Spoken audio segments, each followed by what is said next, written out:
Okay, so now we will do the solution for my previous lecture. Okay, two or three problems we will solve.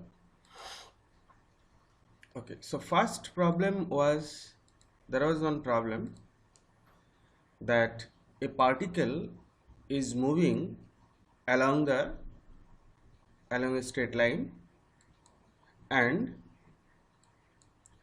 the total distance is divided in three equal interval, and to cross every equal segment of their distance of that distance, it's taking time t1, t2 and t3. Okay, the particle is moving with an uniform acceleration and with a initial velocity. Okay, and each equal, so this, say this is A, this is B, this is C, and this is D. So AB is equal to BC and BC is equal to CD. This is the condition. And this, what one particle, say here the velocity is u1, at point B the velocity is u2, the C velocity is u3, and D it is u4. So to cross AB it is taking t1 time. Definitely t1 will be what I mean to say. So during to travel AB it is taking t1 time, and when it is reaching B, so definitely that u2 is greater than u1. Okay, because it's having an uniform acceleration.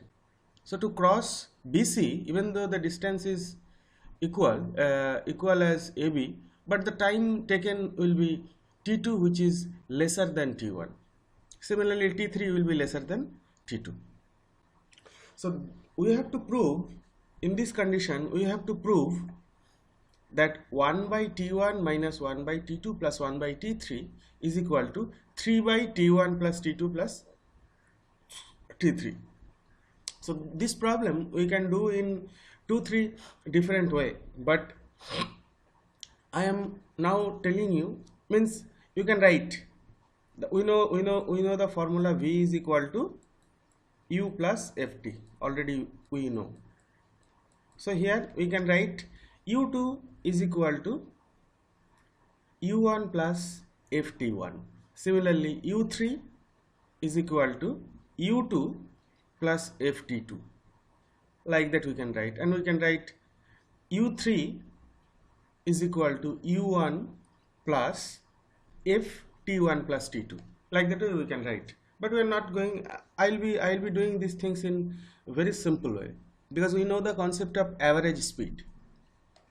So during the interval AB, say now we are considering AB equal to BC is equal to CD is equal to S. So for the interval T1, S is equal to average velocity. Average velocity is U1 plus U2 by 2 into T1. Okay. So this is the thing. So now here T1 is equal to, we can write T1 is equal to 2S by U1 plus U2, and 1 by T1 is equal to U1 plus U2 divided by 2S. Similarly, I can write 1 by T2 is equal to U3 plus U2 divided by 2S, and 1 by T3 I can write is U4 plus U3 by 2s. Okay. Now I have to find out 1 by t1 minus 1 by t2 plus 1 by t3. This we have to find out, which is nothing but t1 is equal to 1 by u1 plus u2 by 2s minus t2 is u2 plus u3 by 2s plus u3 plus u4 by 2s.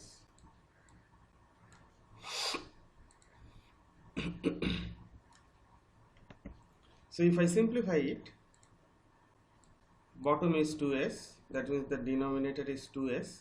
So here u1 plus u2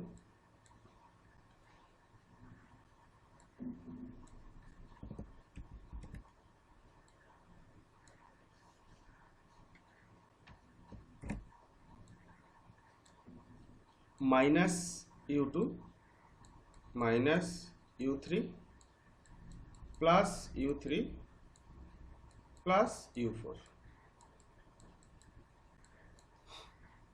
So now here u2 cancel, u3 cancel. So I am getting finally u1 plus u4 by 2s. Okay. So I can write 1 by t1 minus 1 by t2 plus 1 by t3 is equal to u1 plus u4 by 2s.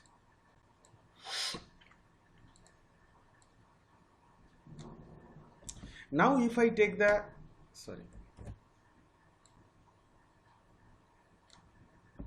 now if I consider the total interval, means total distance, that is s plus s means 3s,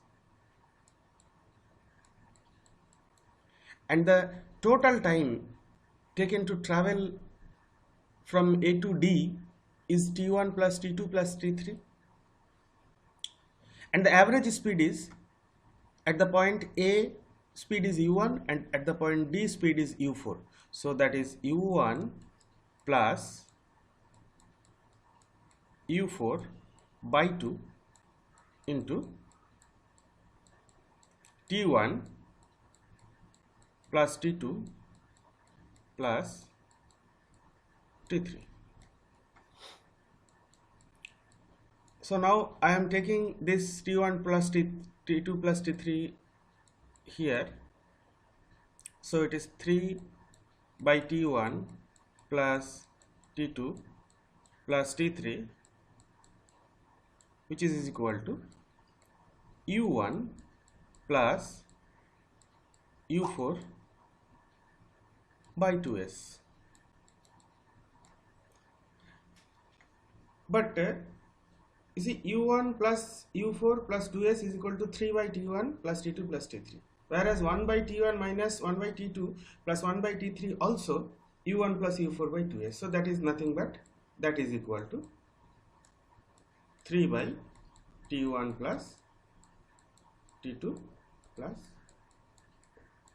t3. That only we have to prove. We have to prove that 1 by t1 minus 1 by t2 plus 1 by t3 is equal to 3 by t1 plus t2 plus t3. So that has been proven. Okay. So hope you have understood this. So you can do this problem in different way also and can communicate me. Now there was one problem. Say if ABC is a triangle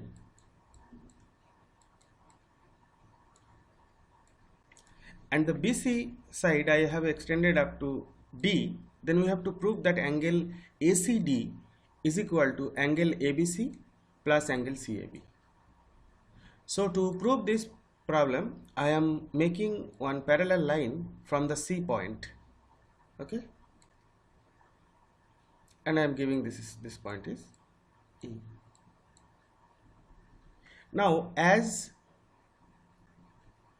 AB parallel to C, then the angle the angle ECD is equal to angle ABC. So angle ECD is equal to angle ABC.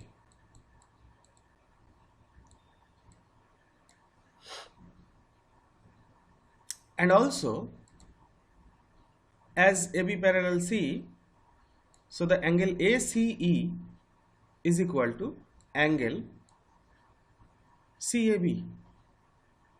So angle ACE is equal to angle CAB.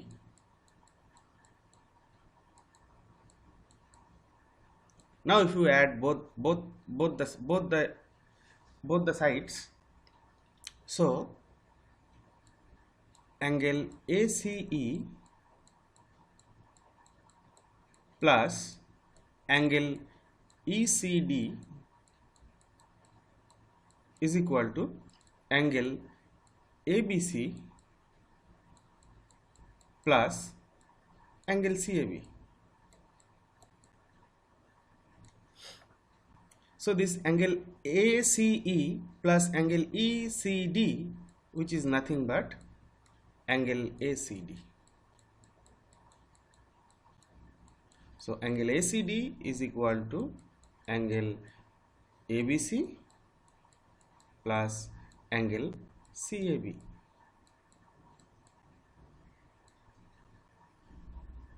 Proven. So similarly, if you extend another side also here, so you can prove that angle is equal to this plus this. Similarly, if you extend another side, this angle should be equal to this angle plus this angle. Okay. So now from this problem, I am giving you one assignment that you have to prove using this property. We have to prove the summation of three angles of a triangle is 180 degree. I am giving the hints. Using this property, you have to prove that the summation of three angles of a triangle is 180 degree, and the angle covered by the angle created by a straight line is 180 degree. These are the hints. So this total angle is 180, whatever may be. If I draw like this, so this plus this angle is 180. So that means, I mean to say, the straight line created from a point, if two lines are meeting and creating a straight line, that the angle is created is 180 degree. So using this statement and the problem what I have done now, using that you have to prove that the sum of three angles of a triangle is 180 degree. Please try to do that and communicate me. Okay. Another part of this problem was there, that if the midpoint of AB, BC and CA, if we joined it, it will create another triangle. So I am giving the name F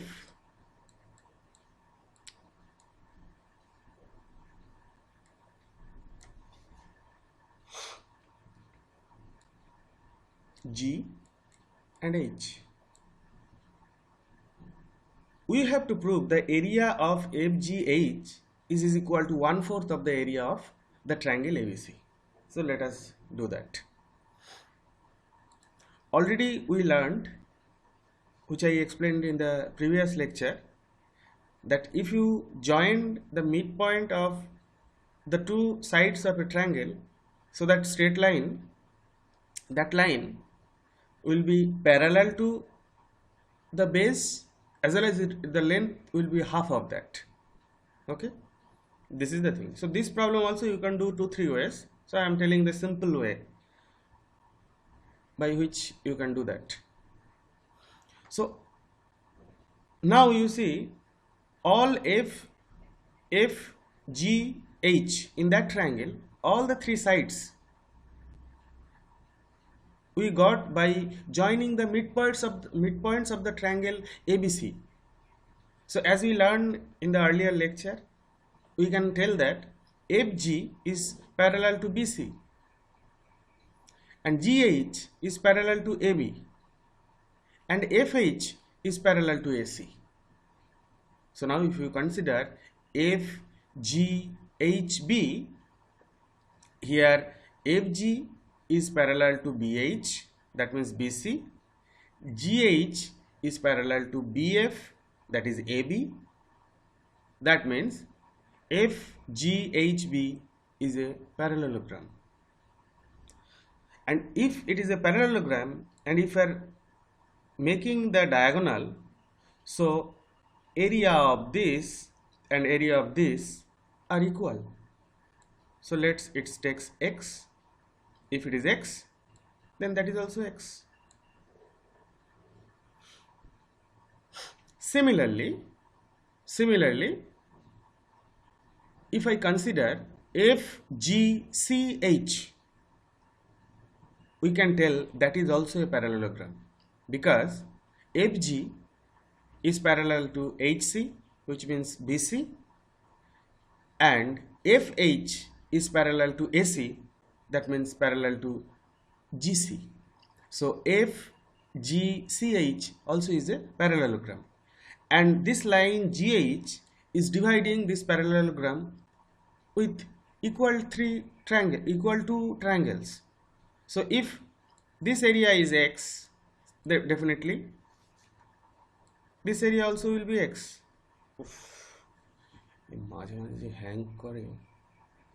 So this area also will be x.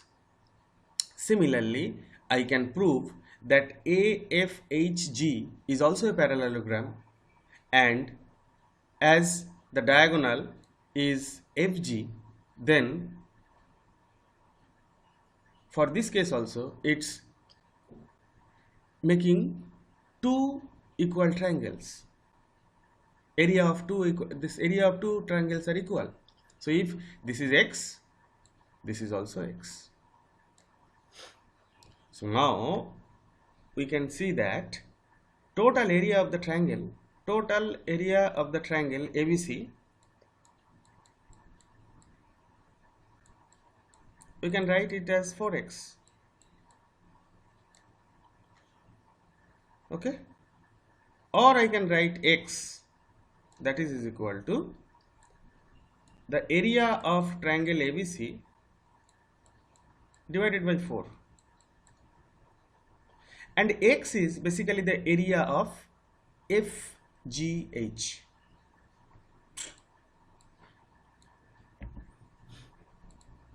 X is the area of FGH. That means FGH is equal to the area of ABC divided by 4. That only we wanted. We wanted to prove that by joining the midpoints of a triangle, it will constitute one more triangle, the area of which is 1/4 of the main triangle. So that we have been proven successfully. So I will request that the other two problems which is given, that you try to solve. Otherwise afterwards I will make the solution of that also. Thank you so much.